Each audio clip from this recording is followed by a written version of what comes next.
Aujourd'hui, nous allons parler de luminosité et particulièrement de masque de luminosité sur All-in-One Photoro 2022, juste après le générique.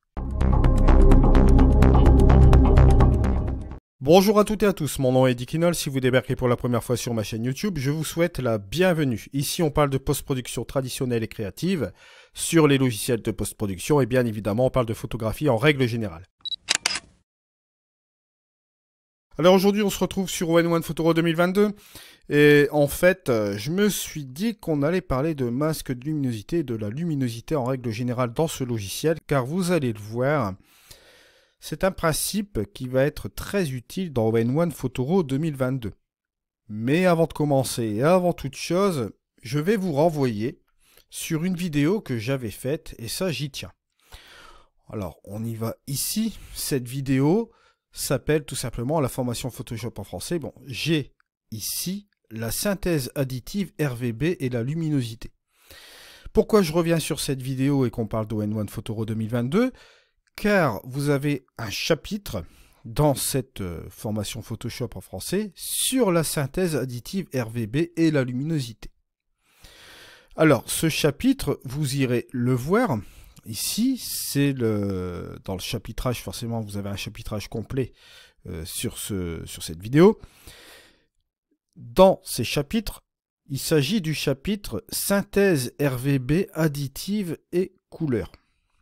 Vous pouvez passer sur les canaux RVB et la luminosité si vous le souhaitez aussi également. Et si vous souhaitez voir l'entièreté de la vidéo, ça peut vous servir de bonne base pour la compréhension de la luminosité en règle générale. Bien sûr, c'est sur Photoshop, je le conçois, mais ce chapitre en particulier, la synthèse RVB additive et couleur, ça vous aidera à comprendre la luminosité dans la post-production, et la formule que l'on utilise dans la synthèse RVB additive pour faire les couleurs, d'accord? Je vous donne ce petit tuyau-là ici, surtout allez le voir, c'est pour vous, c'est que vous ayez une certaine compréhension là-dessus. J'avais passé du temps à l'époque, c'était en avril 2020, comme vous le voyez ici. On est en 2022 et c'est toujours d'actualité. Donc encore une fois, n'hésitez pas à aller voir cette vidéo. Alors je vous ai fait un beau carré ici, on va l'utiliser après, ce carré-là. Je vais aller prendre une image. Allez, on va prendre une image. Je vais prendre par exemple cette image-ci. On va aller là. Je vais aller dans mes effets. Je vais ajouter une courbe. Voilà. Je vais aller dans mon masque. Boum.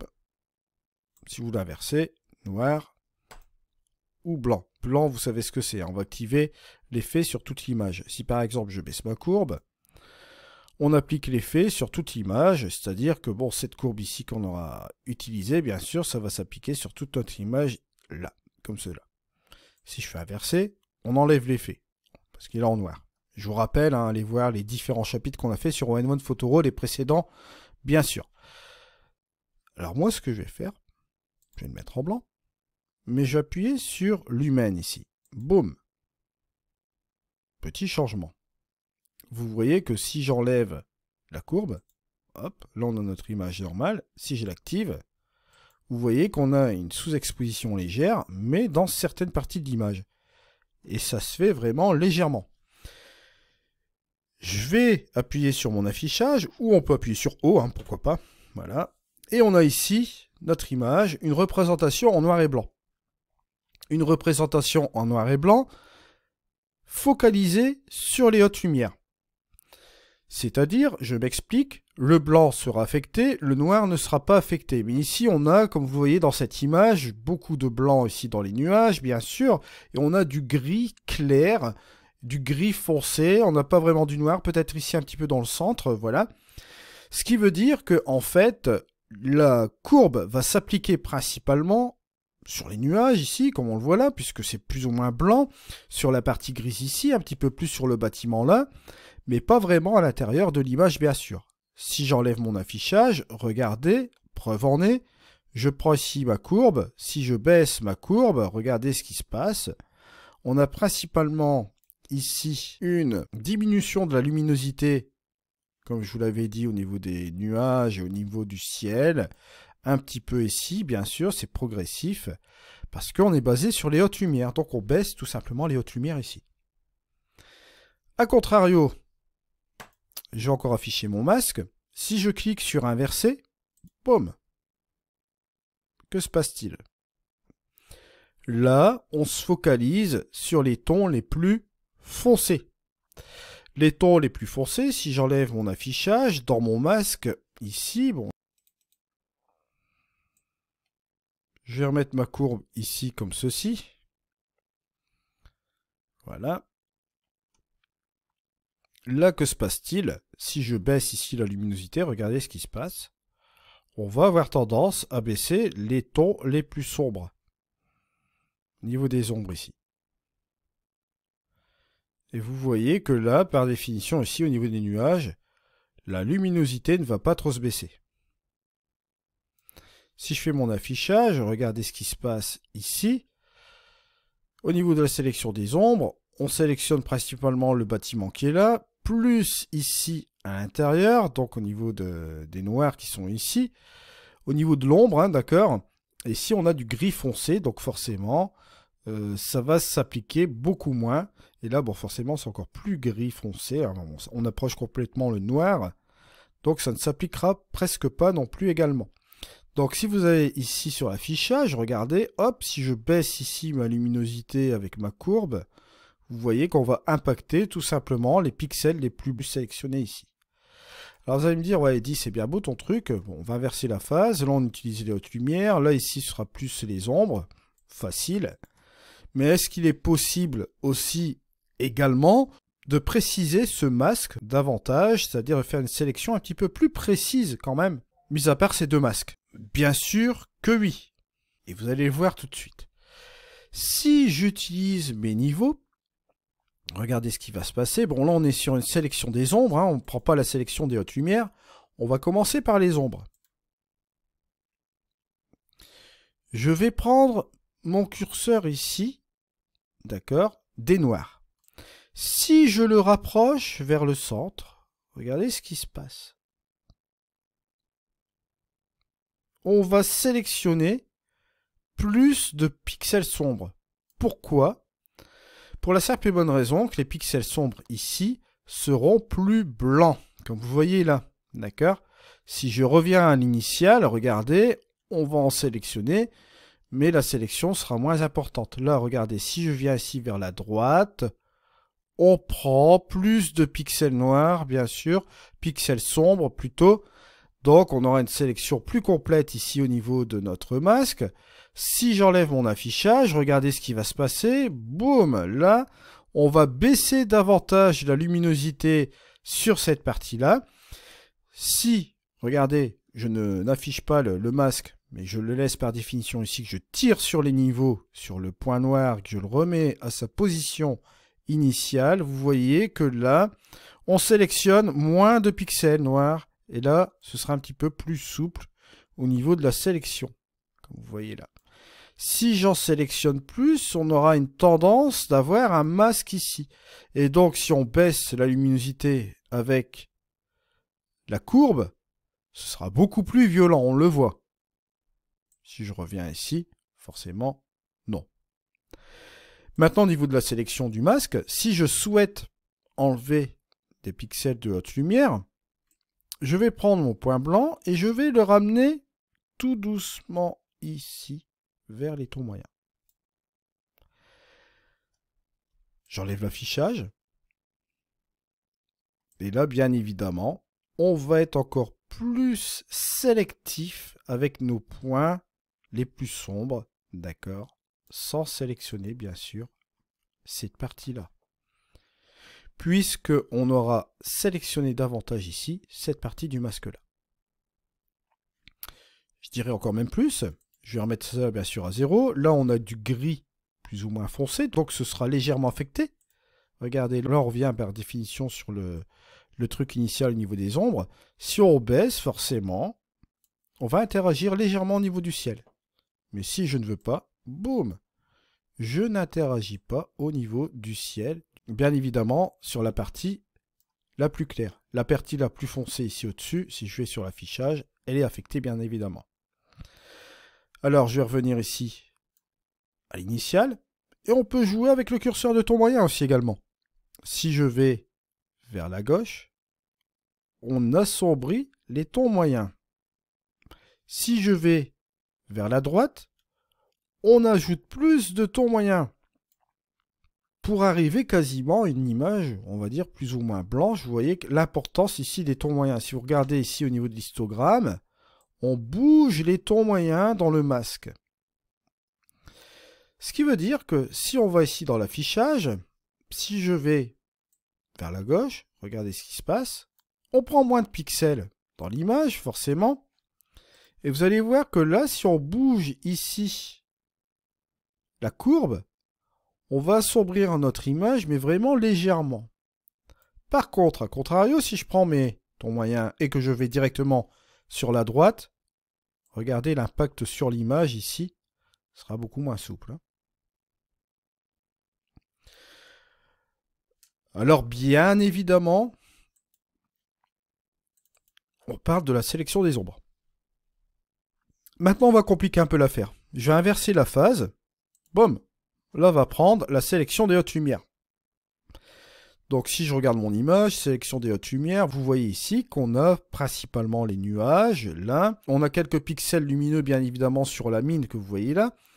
Et on a aussi quelques pixels lumineux ici, plus ou moins. Et dans le ciel aussi également, si je fais mon affichage, regardez ce qui se passe. Vous voyez que là, on a un petit peu de haute lumière sur la première partie de la mine ici. Par rapport à cela, ce sera plus ou moins affecté. Là, ce sera moins affecté, mais ce sera quand même affecté parce que ce sera du gris foncé, bien évidemment. L'intérieur ne sera presque pas affecté. Là, au niveau de l'ombre, ce sera presque pas affecté, bien sûr, légèrement. Et si vous regardez ici, là, par définition, votre courbe, si on commence à baisser les tonalités ou bien monter les tonalités, bien sûr, vous voyez que bon, l'impact ici sur l'image, on reste toujours dans un masque, on va dire, plus ou moins raisonnable. On va impacter plus ou moins les hautes lumières. Bon. Et un peu de ton moyen, bien évidemment. Parce que les tons moyens, c'est ça qui fait un petit peu la différence dans la sélection des masques luminosité. Je vais dans mon affichage et cette fois-ci, je vais prendre le point noir. Regardez, je vais l'orienter vers les tons moyens. Regardez ce qui va se passer. Boum, boum, boum, boum, boum.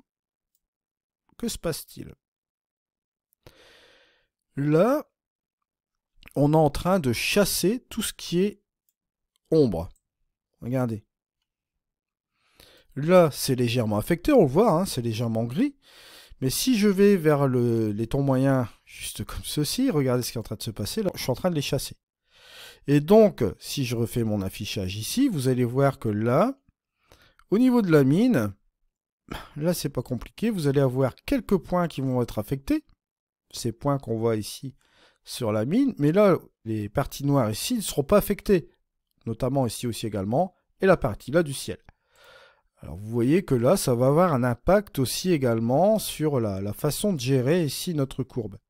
Mais vous voyez que ça fait un masque assez, on va dire, brut, hein, avec des bords assez marqués à l'intérieur de cette mine, bien sûr. Et là aussi, ça fait des transformations de pixels assez bizarres. Ça ne fait pas une sélection naturelle, on va dire. Je vais remettre mon affichage. On va remettre les points ici, comme ceci. Au niveau du point blanc, si je ramène vers mes tons moyens, que se passe-t-il? Bah là, ça va être l'inverse. Là, on va ramener plus de luminosité ici.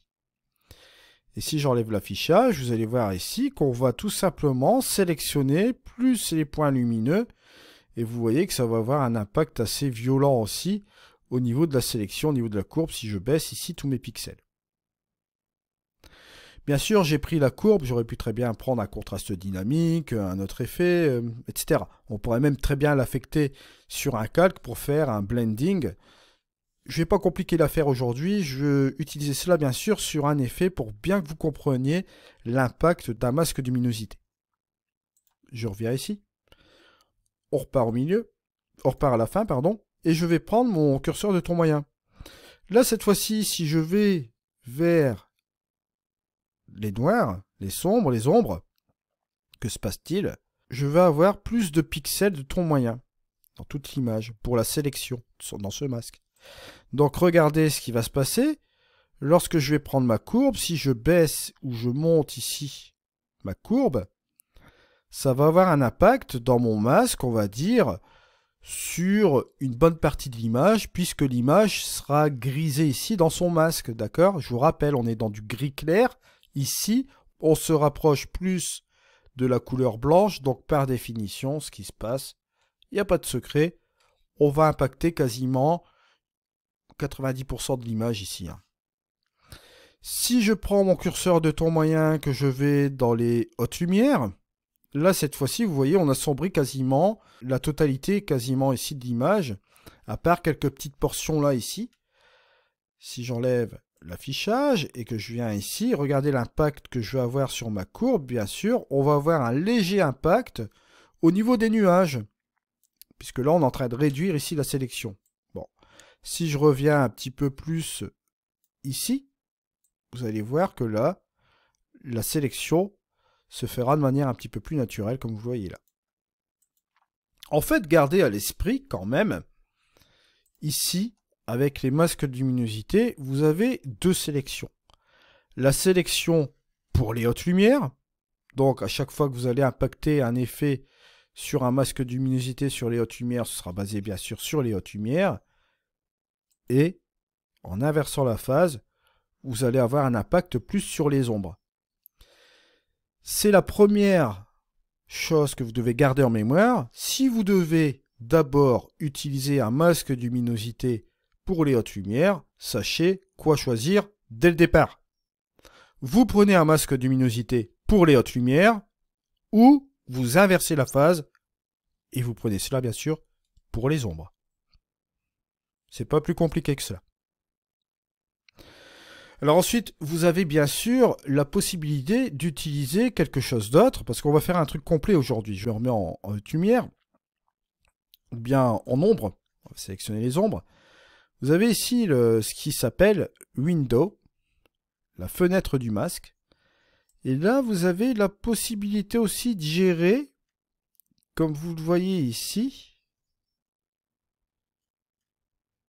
la sélection de certains pixels dans les ombres. Vous voyez que là, on est en train de déplacer aussi le point noir. Hein. Parce que si on reprend le masque des niveaux ici, vous voyez que là, on s'arrête ici au niveau des tons moyens. Mais si vous prenez celui-ci, au niveau des Windows, regardez, là, on est en train de chasser ici.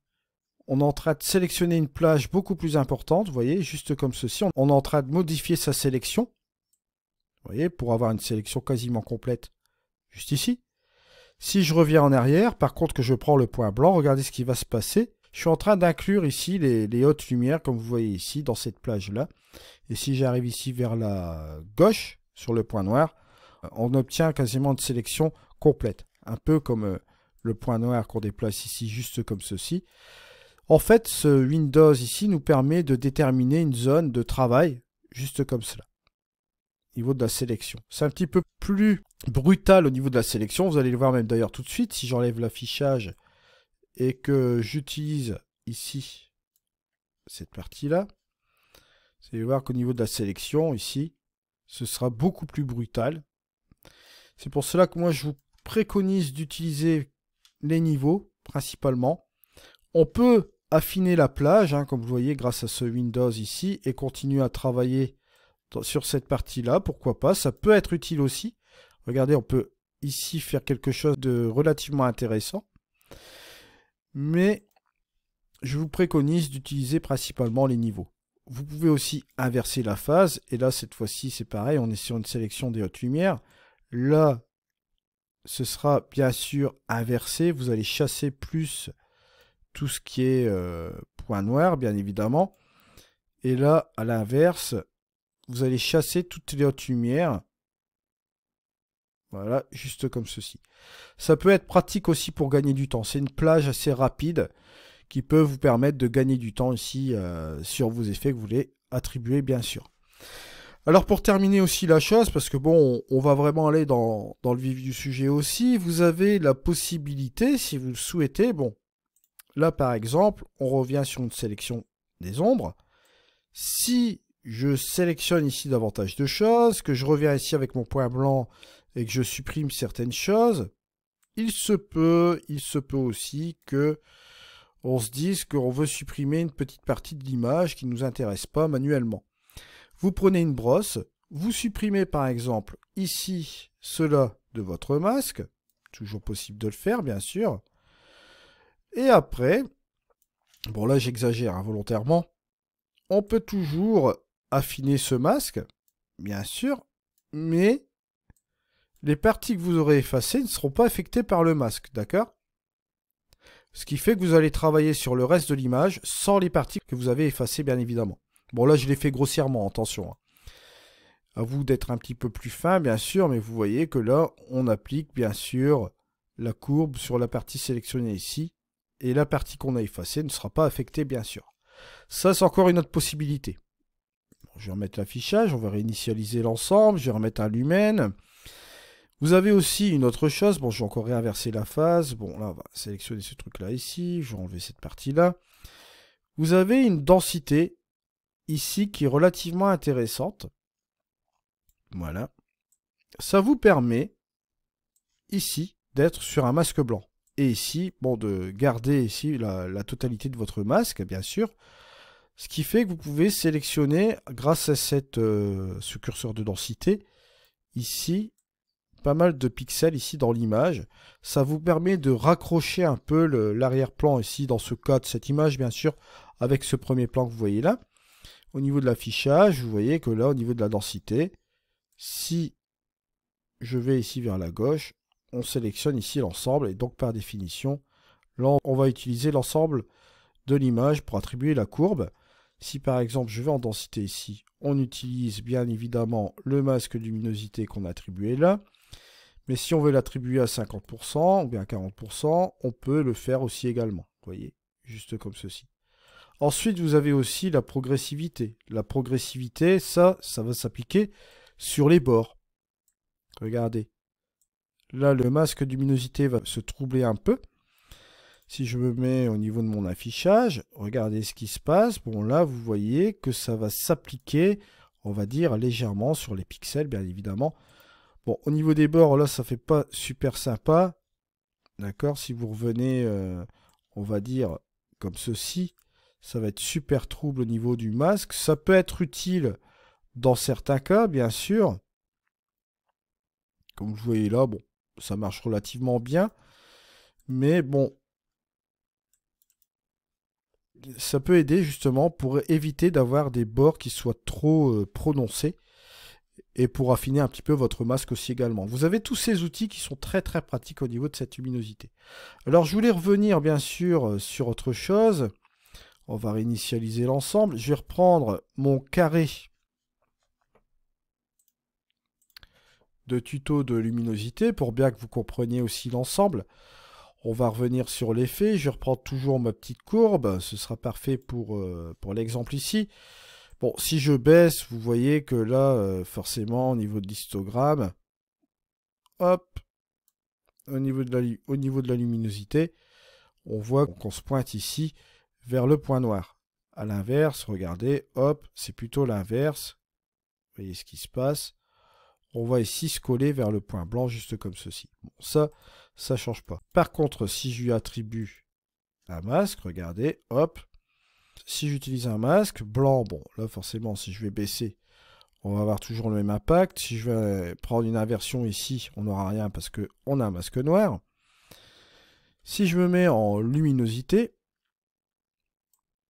et si je vais faire un affichage, bon, bien sûr, comme on est en noir et blanc ici, donc on aura une sélection des hautes lumières ici.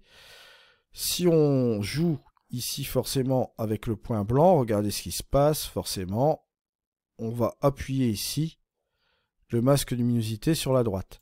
Si je prends le point noir, regardez ce qui est en train de se passer. Là, on est en train de chasser ici tout ce qui est point noir pour garder principalement les hautes lumières. Et au niveau des tons moyens, regardez ce qui est en train de se passer. Hop, on va vers la gauche, on est plus clair. Et si on va vers la droite, forcément, on sélectionne moins de pixels, bien sûr. Donc, vous voyez un petit peu le principe. Si j'inverse la phase, forcément, on est toujours dans le masque. La sélection sera faite ici.